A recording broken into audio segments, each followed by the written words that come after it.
Hi, my name is Bijal and I am a bibliotherapist and founder of Bibliotherapy, a bibliotherapy and literary curation practice. I'm also the author of the book Bibliotherapy, The Healing Power of Reading. I curate book prescriptions and provide online training in bibliotherapy. More detail of this can be found on my website, www.booktherapy.io.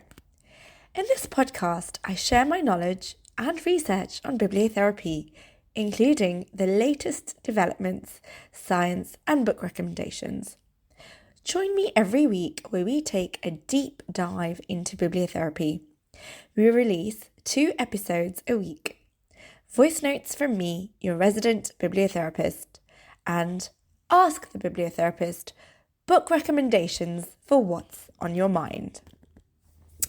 Join our member-only subscription here and get access to all episodes and corresponding transcripts.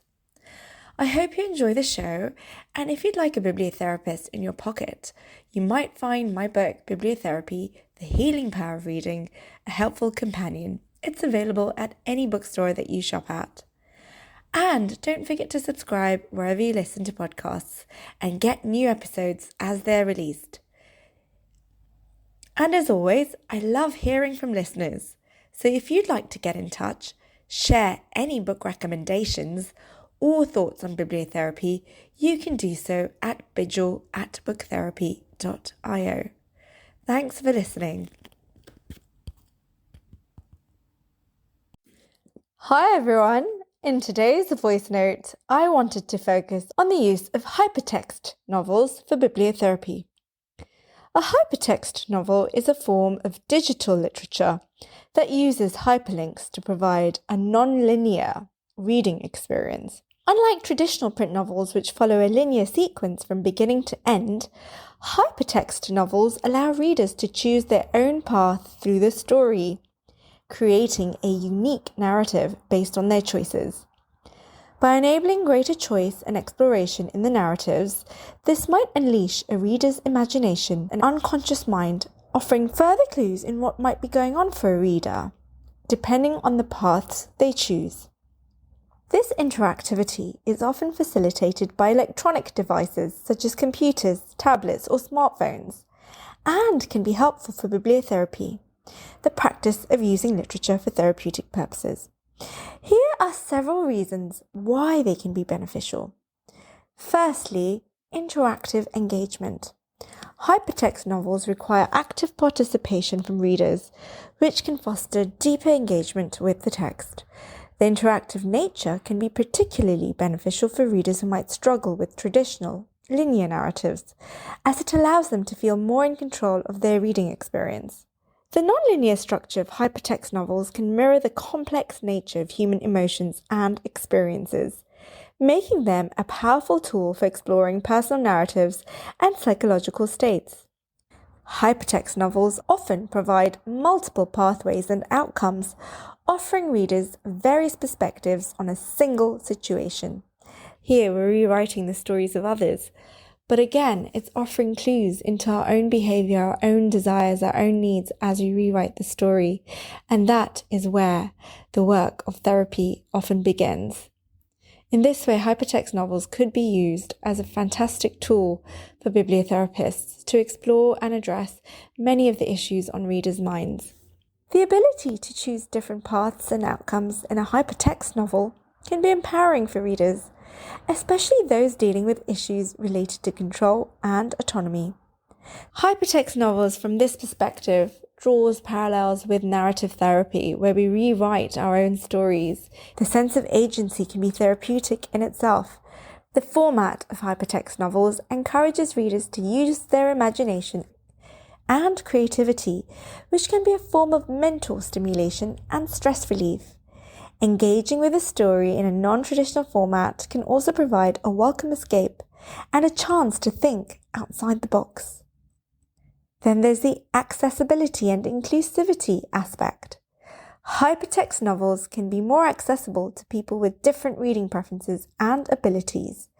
For example, Those who have difficulty with long texts or maintaining focus might find the shorter, interconnected segments of hypertext novels more manageable and engaging.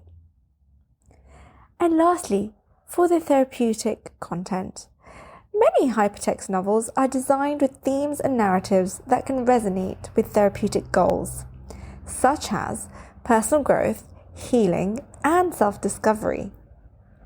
The interactive element can enhance the impact of these themes by allowing readers to explore and reflect on them in a dynamic way. However, it is important to note that the effectiveness of hypertext novels in bibliotherapy can vary depending on the individual and their specific needs. Some readers might find the format confusing or overwhelming, while others might thrive on the interactive and non-linear aspects. As with any therapeutic tool, it is essential to consider the preferences and characteristics of the reader when integrating hypertext novels into bibliotherapy. There are several well-known hypertext novels that have been influential in exploring the potential of this medium. Here are a few notable examples. Afternoon, a story by Michael Joyce. Published in 1987, it is widely recognized as a seminal work that helped establish the potential of digital literature. Afternoon allows readers to navigate through a series of linked text segments, creating a unique reading experience each time.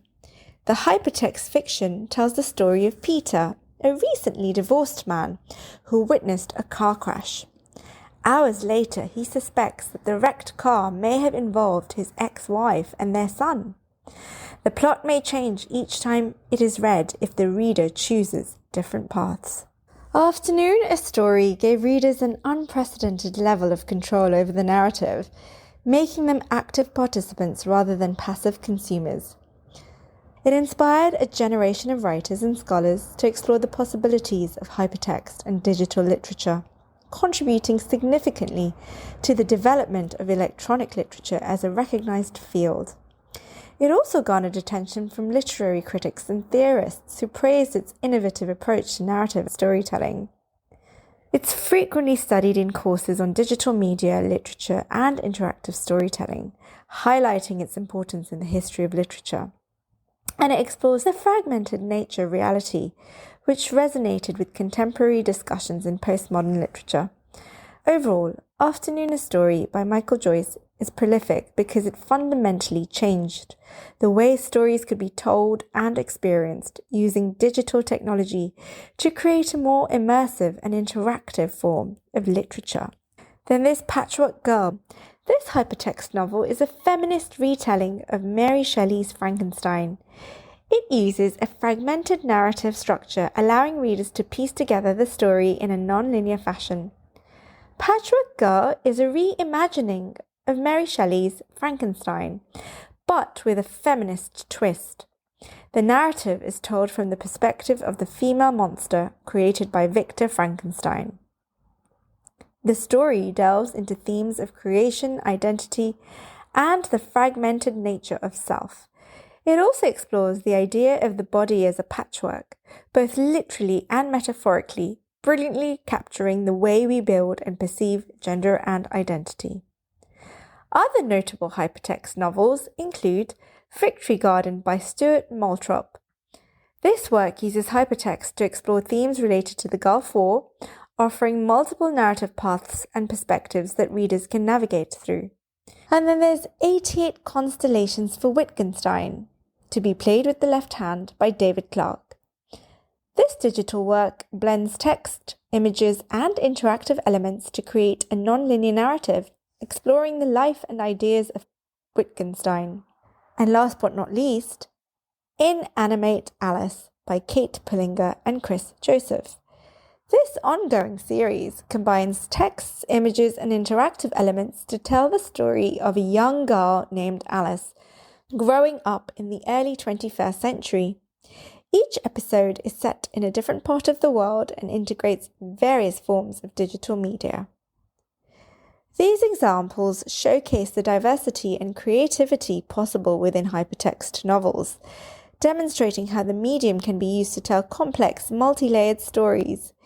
Each work invites readers to engage in different ways, making the reading experience interactive and unique. Hypertext novels in this way can be worthwhile in bibliotherapy, offering a greater sense of agency and each choice presenting clues into our minds, an opportunity for self-discovery and awareness. I'd love to hear your thoughts on the use of hypertext novels in bibliotherapy, so do let me know. And that's it from me. Until next time, have a great week. Thank you for listening. I hope you enjoyed the show. And if you'd like to sign up to our online courses or try a personalised book prescription or bibliotherapy session, you can do so following the links in the show notes. And as always, I love hearing from listeners, so don't hesitate to drop me an email at bijal@bookTherapy.io.